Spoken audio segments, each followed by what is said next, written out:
दोस्तों, जीवन में आगे बढ़ने के लिए बहुत सी स्किल्स की जरूरत होती है, लेकिन उन सब स्किल्स में से भी एक सबसे जरूरी स्किल है जिसे डिनाई यानी नजरअंदाज नहीं किया जा सकता, और वो है कम्युनिकेशन स्किल, मतलब आपके बोलने की कला। जी हाँ, अगर आप हार्ड वर्किंग हो, स्मार्ट हो, कॉन्फिडेंट हो, लेकिन यदि आपके अंदर बोलने की कला नहीं है तो ये कमी आपको बहुत लोगों से पीछे धकेल देगी। इसीलिए जरूरी है कि आप अपनी बात को अच्छे से कम्युनिकेट कर पाओ। तो आज के इस वीडियो में क्या खास होने वाला है? आज के इस वीडियो में मैं आपको वो सब बातें नहीं बताऊंगा कि आई कांटेक्ट मेंटेन करो, चेहरे पर हल्की सी स्माइल रखो, बॉडी लैंग्वेज वगैरह वगैरह। आज के इस वीडियो में मैं आपको 5 simple but effective communication techniques के बारे में बताऊंगा, जिन्हें अप्लाई करने के बाद आपकी कॉन्वर्सेशन बहुत स्मूथ और आसान हो जाएगी और आपकी कॉन्वर्सेशन में से और बताओ जैसी चीजें खत्म हो जाएंगी। आप अच्छे से बात कर पाओगे और कॉन्फिडेंट फील करोगे। तो क्या है वो 5 टेक्निक्स? जानने के लिए बने रहना वीडियो के एंड तक। तो दोस्तों, आज फिर जबरदस्त वैल्यू ऐड करेंगे आपकी लाइफ में। सो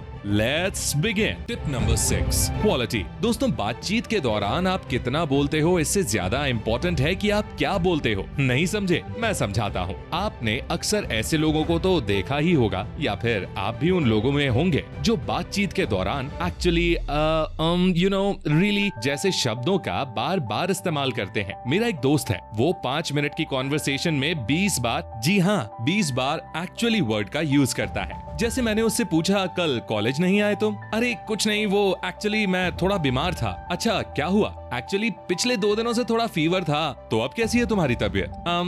अभी ठीक है, दवाइयाँ चालू हैं एंड सो ऑन। इस तरह 5 मिनट की कॉन्वर्सेशन में वो एक्चुअली वर्ड की बौछार कर देता है। इतना ही नहीं, हर सेंटेंस के बाद जैसे वर्ड्स का यूज करता है, जिसकी कम्युनिकेशन में जरूरत ही नहीं है। इसके अलावा वो बातचीत के दौरान एक गलती और करता है, जिसके बारे में अगले पॉइंट में बात करते हैं। फिलहाल एक लाइन में कहूँ तो अपनी बात को टू द पॉइंट रखो। फालतू के वर्ड्स जिनकी जरूरत नहीं, उनका इस्तेमाल ना करें, या ये कहें कि जिन वर्ड्स की सही में जरूरत है अपनी बात को कन्वे करने के लिए, उन्हीं का इस्तेमाल करें। Number 5, pauses and emotions. जैसा कि मैंने आपको बताया कि वो यानी मेरा दोस्त बातचीत के दौरान एक गलती और करता है, और वो गलती है रोबोट की तरह बोलना, यानी बिना पॉज लिए, बिना इमोशन के पूरी बात खत्म कर देना। जैसे अभी 10 दिन पहले की बात है, मैंने उससे पूछा कि तुम्हें कौन सा सब्जेक्ट ज्यादा पसंद है। वैसे वो पढ़ने में अच्छा था, तो उसने मुझे बोला कि मुझे सबसे ज्यादा साइंस पसंद है और मैं रोज 3 घंटे साइंस पढ़ता हूँ और एक्चुअली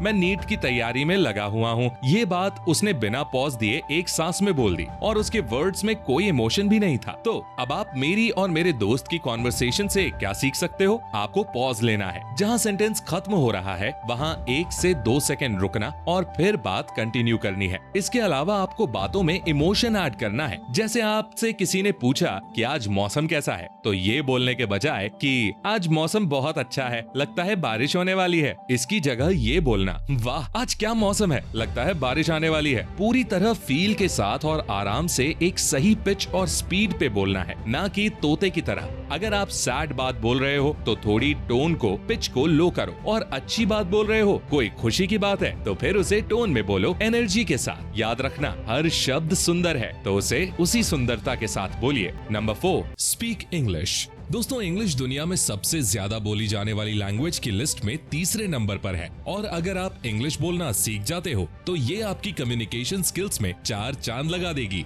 इंग्लिश आपकी पर्सनालिटी को, आपके बात करने के तरीके को नेक्स्ट लेवल पर ले जाएगी। तो अगर आप उन लोगों में से हो जो अच्छे से इंग्लिश लिख लेते हैं, पढ़ लेते हैं और पढ़कर समझ भी लेते हैं, लेकिन जब बोलने की बारी आती है तो बोल नहीं पाते हैं, अगर आपके साथ भी कुछ ऐसा ही सीन है तो मैं आपको एक ऐप के बारे में बताना चाहूंगा। कैम्बली इंडिया की एकमात्र ऐसी ऐप है जिसके माध्यम से आप कनाडा, यूके के ट्यूटर्स से 1-on-1 प्राइवेट इंग्लिश क्लासेस ले सकते हैं। और इसकी सबसे खास बात ये है कि सारे ट्यूटर्स इतने ज्यादा फ्रेंडली, सपोर्टिव, कोऑपरेटिव है कि आपको लगेगा ही नहीं कि आप किसी और से या किसी अनजान से बात कर रहे हो।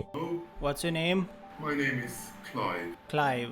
So Clive, where are you from? I'm from London, England. इसके अलावा इसमें पर्सनालिटी डेवलपमेंट, बिजनेस, आईएलटीएस के कोर्सेज भी मौजूद हैं। और अगर आप मेरे कूपन कोड PROTON22 का यूज करके 3 महीने वाला प्लान परचेज करते हो तो आपको 22% का डिस्काउंट मिलेगा। तो फिर देर किस बात की, अभी जाइए और डाउनलोड कीजिए कैम्बली ऐप को। Link is in the description. Number 3, use statements. दोस्तों, अगर आप किसी से बात कर रहे हो और उसके ऊपर एक के बाद एक क्वेश्चन दाग रहे हो तो ऐसे में मोस्ट प्रोबेबली वो इंसान आपसे दूरी बना लेगा, क्योंकि उसे लगेगा कि आप उसका इंटरव्यू ले रहे हो और मन ही मन आपसे जल्द से जल्द पीछा छुड़वाने की कोशिश करेगा। इसलिए जरूरी है कि सवाल पूछने की जगह स्टेटमेंट्स यूज करो। मैं आपको 2 तरह की स्टेटमेंट्स बताता हूँ। पहली है कोल्ड रीड स्टेटमेंट। इस टेक्निक में आपको सामने वाले से क्वेश्चन नहीं पूछना है, उसके बारे में अंदाजा लगाना है, उसके हाव भाव, बॉडी लैंग्वेज को देखकर। जैसे आपको सामने वाले से पूछना है कि आप किस क्लास में पढ़ते हो, तो ये थोड़ा बोरिंग हो जाएगा। इसे आप कुछ इस तरह से पूछ सकते हो, आप बहुत इंटेलिजेंट लगते हो और मैं पूरे दावे के साथ कह सकता हूँ कि आपका फेवरेट सब्जेक्ट साइंस है एंड आप 11th में हो। अगर आप गलत होंगे तो वो सामने वाला आपको करेक्ट करेगा, लेकिन अगर आप सही हुए तो आपकी और उनकी अच्छी बॉन्डिंग बन जाएगी। यही टेक्निक साधु लोग भी लोगों का भविष्य बताने में इस्तेमाल करते हैं। Second, story telling. जैसे आपको सामने वाले से पूछना है कि आपको कौन सा सब्जेक्ट सबसे हार्ड लगता है, तो आप अपनी बात बता सकते हो। जैसे मुझे मैथ्स से बहुत डर लगता है, मैथ्स के सम सॉल्व ही नहीं होते। ऐसे में बहुत ज्यादा चांसेस बनते हैं कि सामने वाला भी अपने वीक सब्जेक्ट के बारे में आपको बता दे। Number 2, conversation threading. दोस्तों, क्या आपकी कॉन्वर्सेशन में भी और बताओ और बोलो और सुनाओ ये सब चलता रहता है? तो इसका सोल्यूशन है कॉन्वर्सेशन थ्रेडिंग। जी हाँ, इसको एक एग्जाम्पल के थ्रू समझते हैं। जैसे आपसे किसी ने पूछा कि आप कहाँ से हो, आपने कहा मैं उदयपुर राजस्थान से हूँ, और आप मैं भीलवाड़ा से हूँ। अच्छा, और बताओ। ऐसे पूरी कॉन्वर्सेशन बेकार हो जाती है। आपको ये नहीं करना है, तो आपको क्या करना है? इसकी बजाय आप कुछ ऐसे जवाब दे सकते हो कि मैं उदयपुर से हूँ बट मैं यहाँ से बाहर किसी दूसरी सिटी में शिफ्ट होना चाहता हूँ, एक ऐसी जगह शिफ्ट होना चाहता हूँ जहाँ प्रदूषण बिल्कुल कम हो। सिंपल भाषा में कहूँ तो आपको एक वर्ड में आंसर नहीं देना है, आपको क्लोज एंडेड नहीं, ओपन एंडेड क्वेश्चन और आंसर करने हैं, ताकि सामने वाले को भी उसी आंसर या उसी क्वेश्चन में से और क्वेश्चन फ्रेम करने का मौका मिल जाए। अगर आप बहुत कम जानकारी डिस्क्लोज करोगे तो फिर कॉन्वर्सेशन थ्रेडिंग कैसे होगी? सो ask open ended questions, not close ended. जैसे आप क्या सोचते हो, योर ओपिनियन। ऐसे क्वेश्चन जिनका जवाब यस नो में नहीं दिया जा सकता। Number 1, loss aversion. दोस्तों, इसे समझने के लिए चलिए एक शर्त लगाते हैं। जीत और हार पर क्या होना चाहिए, इसके लिए मैं आपको 2 ऑप्शंस देता हूँ। ऑप्शन 1, अगर आप जीते तो मैं आपको 100 रुपए दूंगा, और अगर आप हारे तो आपको मुझे 20 रुपए देने होंगे। ऑप्शन 2, अगर आप जीते तो मैं आपको 30 रुपए दूंगा, और अगर आप हारे तो आपको मुझे कुछ भी नहीं देना होगा। Which option will you choose?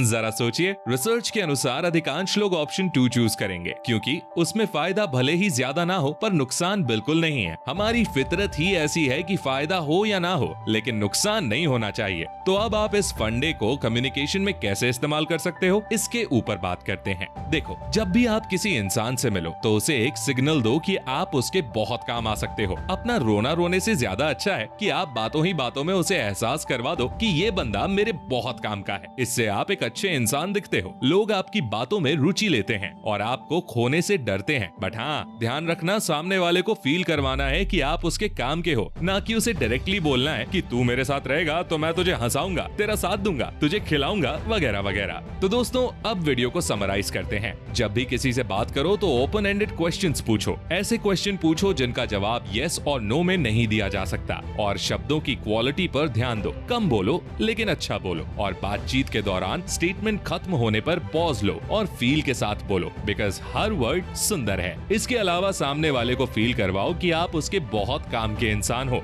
अगर आप इन सब बातों को ध्यान में रखते हुए सामने वाले से बात करते हो तो आप उसकी नजर में एक अच्छे इंसान बनोगे, तो लोग आपकी बातों में इंटरेस्ट लेंगे और आपको सभी पसंद करेंगे। तो दोस्तों, आई होप आपको ये वीडियो पसंद आई होगी। अगर ये वीडियो पसंद आई तो इसे लाइक करें, अपने दोस्तों के साथ शेयर करें, और ऐसी ही गजब की वीडियोस देखने के लिए चैनल को सब्सक्राइब करके बेल आइकन को प्रेस करना बिल्कुल मत भूलना। मैं मिलता हूँ आपसे अगली वीडियो में, तब तक के लिए take care, love you all.